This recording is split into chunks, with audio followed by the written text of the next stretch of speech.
Yeah, totally. And I just wanted to build up to Martha. I guess, can we say MMMM? Yeah, totally. Or just say Martha. Martha, okay. Yeah.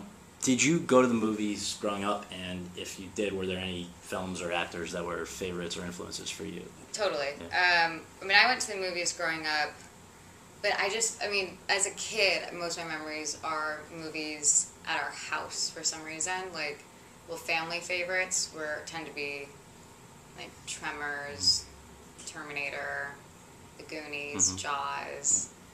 They tended to always be on the dark side. Star Wars, Return to Oz was one of my favorites. But when it came to like the first actors I idolized, it was like Gene Kelly and Frank Sinatra. And then the first actress that I really loved when I was probably like 10 was Michelle Pfeiffer. And I was like completely in love with her, and I actually got to meet her on the set of I Am Sam. Oh wow! She wouldn't have remembered that, but it was like my first time ever feeling speechless as a kid because I always was speaking as a kid. But yeah, because a girlfriend in my class, her uncle did her hair for I Am Sam, so wow.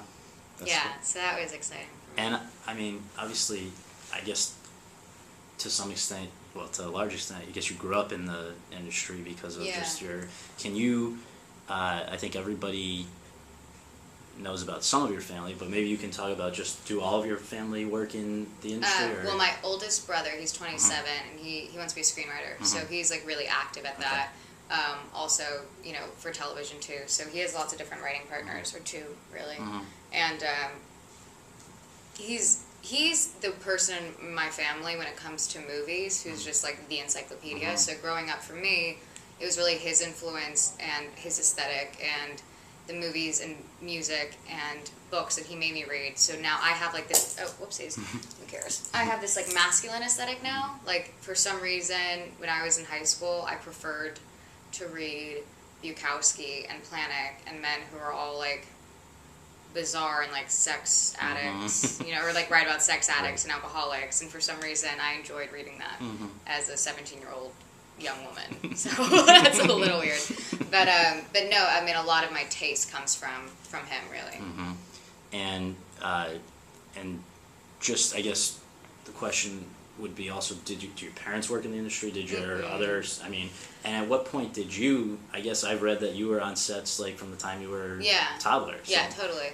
Well, my parents, my dad, he, you know, works in real estate, used to own a mortgage company, but I mean, ultimately he's a golfer. He's an amateur golfer.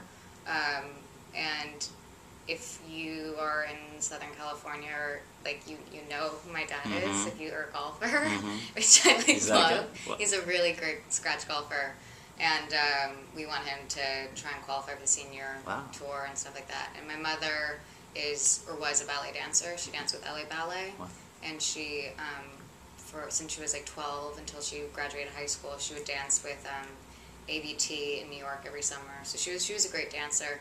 And so that's like the only thing really that is relevant. It all just became like a really big fluke when my sisters were younger.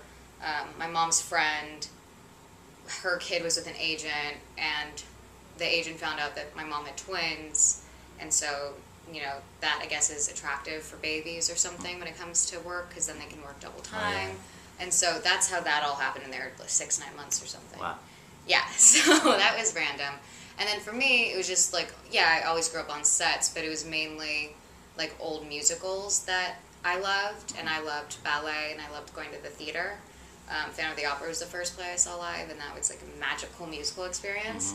And so it was, when I was 8, I started doing kids musical theater, and that became like my focus was more theater. When did it become something that you said, I might actually want to do for a long term, you know, for my living? Right, when it wasn't like a fantasy anymore as a kid. I was 16, and I had a really great high school teacher out of my school who's our acting teacher and director, and he like opened up the world of like the studying of theater and conservatory training, all different types of training you can do. And so I knew that when I was that age, I didn't want to jump in to start working. I really liked the idea of training. And so I went to college, knowing that I would train, and I always thought that I'd graduate college and then try and start.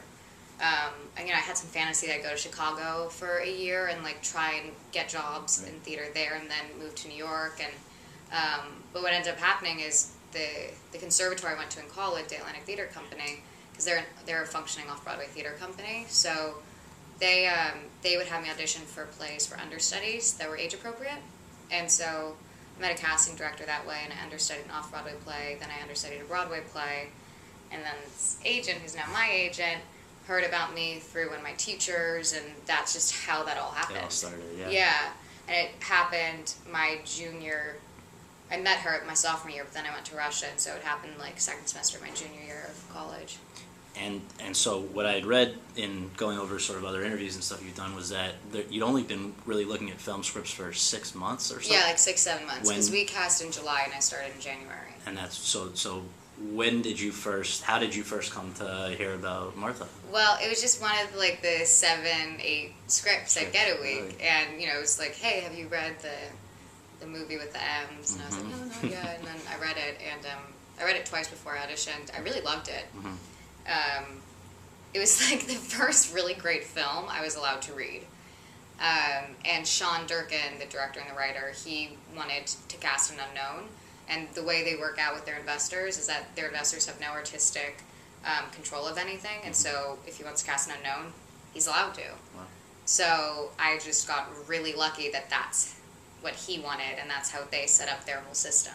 What was the casting process like? When's the first time you met Sean, and then how did it unfold? I met him, I auditioned for him once. Susan Shopmaker is casting director, and I'd known her from previous auditions, and then he came. Then I was also filming the other movie that's here for Toronto, Peace, Love, Misunderstanding. I was filming that at the time, and so I came down to the city and I auditioned, and then the following week I did this. I came back for a chemistry read or a second, like a callback, and then the following week I found out I got it, and so that was like 2 to 3 weeks before we started shooting, and so it all just happened super fast.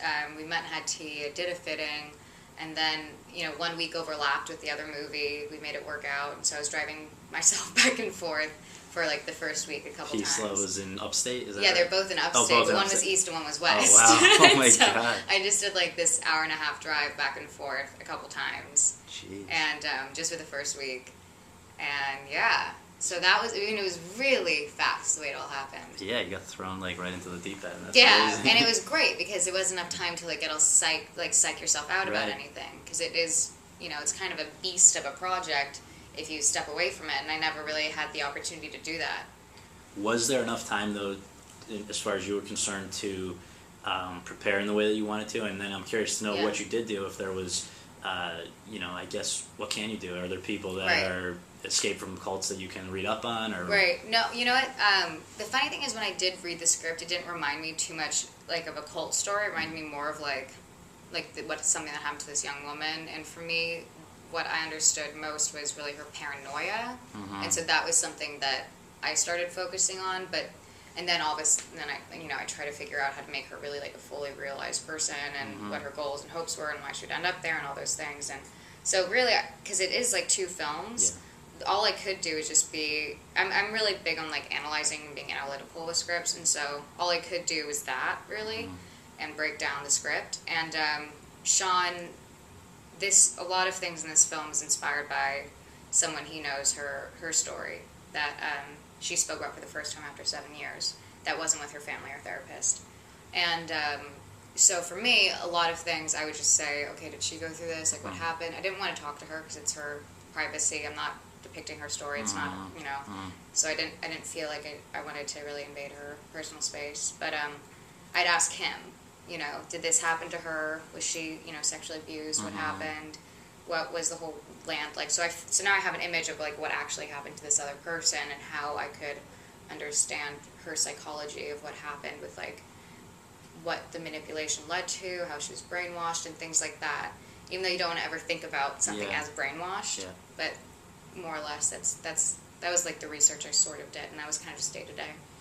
2 quick things about Sean. Just first of all, did he ever sort of articulate to you what he saw in you that made him say, you are the person I've been waiting for? Well, we've done so many interviews together, so I could answer it for him. He said that it was just different, that because he didn't have an idea of exactly what he wanted, but he knew what he didn't want, and he said that there was an ease to navigating all of this. It wasn't like trying to really grab on emotions. It was just kind of an ease, and I definitely was really I was thinking a lot when I was auditioning, because it's such a process, this character, and so he could tell that it wasn't just, flat on the surface, that there was something else I was thinking about. And then when you did finally get to meet with him, and you talked about the fact that you had some discussions, but I'm curious if any of them dealt with a backstory, because we only see her, we only pick her up sort of once she's already been in, Well, his script actually has a little bit more exposition. We actually even filmed a little bit more. Oh, wow. But as he was editing, what we do when we were filming is we start to break away what words are unnecessary. And then while he's editing, he starts to break away even more so. So he just wants to leave, he's like really methodical, he just wants to leave as much information as needed. He doesn't want to give out anything else. And so for me, yes, there's a whole backstory. It's a little bit is given in the script, and so it was enough though for me. And then with Sarah and I had to just create an entire backstory. We sat down with Sean, and the three of us just figured out exactly what the family history was, or else we wouldn't be on the same page when we were working. So there was some of that. I know that movies tend to be shot out of order. Yeah. But I can't imagine how that would have worked in this case. With this, yeah. Well, first off, this is my second movie, so just making anything out of order was already bizarre. Right. And then making something out of order with two stories going back and forth, I really just had to, as much as possible, make a clear line. Because a lot of the edits where they go back and forth were in the script. Wow. And so I'd asked Sean, do you want me to try and remember what happened in the farm when we filmed that scene? He was like, no. Everything has to be present. Never, don't worry about that. That'll all be in the editing. And so, yes, that's how that worked out. And so, just to clarify, did you shoot the lake farm. house, or you shot the farm first, and then the lake? Okay. Yeah, which was really, really helpful. Yeah, I bet. Yeah. I'll just give you two more. But Okay. You're asked to sort of reveal a lot of yourself emotionally, physically, all this in the movie. Were you always, was that something that took sort of convincing yourself that it was something you were up for, and also what was the hardest thing in the end for you as far as the whole project? Just the easiest thing to talk about is the physical thing. For me, in stories, when it's necessary, it's necessary, and I also, I don't think of myself as an object. When you're an artist, everything is, or when you're an actor, everything is your tool. And part of that is your body, and it's how you sit, it's how you move. And in this film, it represents a lot of a losing of a self-respect, a losing of a self-identity, losing of your body belonging to you, and that's something that's so crucial that happened to her.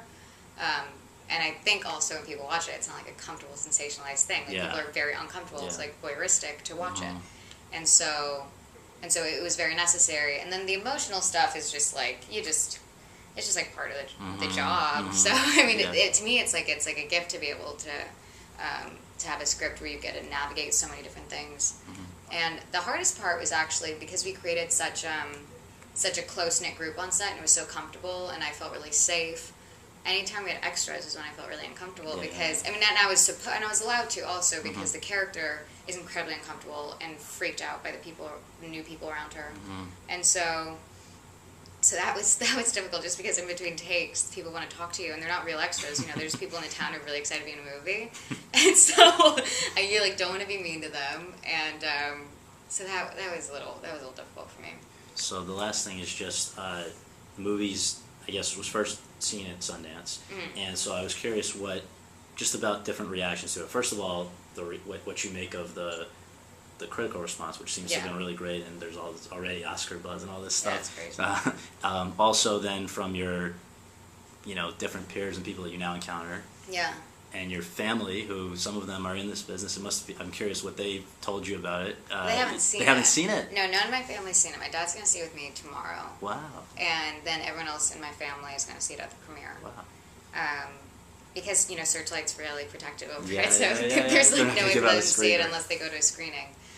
And then last and most importantly, Yeah. when you saw it for the first time, and maybe subsequently, just what what goes through your mind looking back at it? It's a lot. It must have been a chunk of your life and a lot of work. Yeah, it felt, it felt weird watching it. It felt like almost like a moving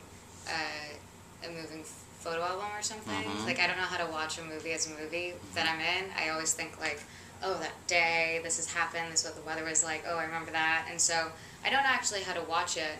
But, it's been really amazing because we all really loved the movie making it, and we never really thought about anything beyond it when we were working. I'm sure Sean and Antonio and his partners and Josh, and they all obviously that's like their job to do that, but I never understood it. So it just felt like this really safe, great world and environment.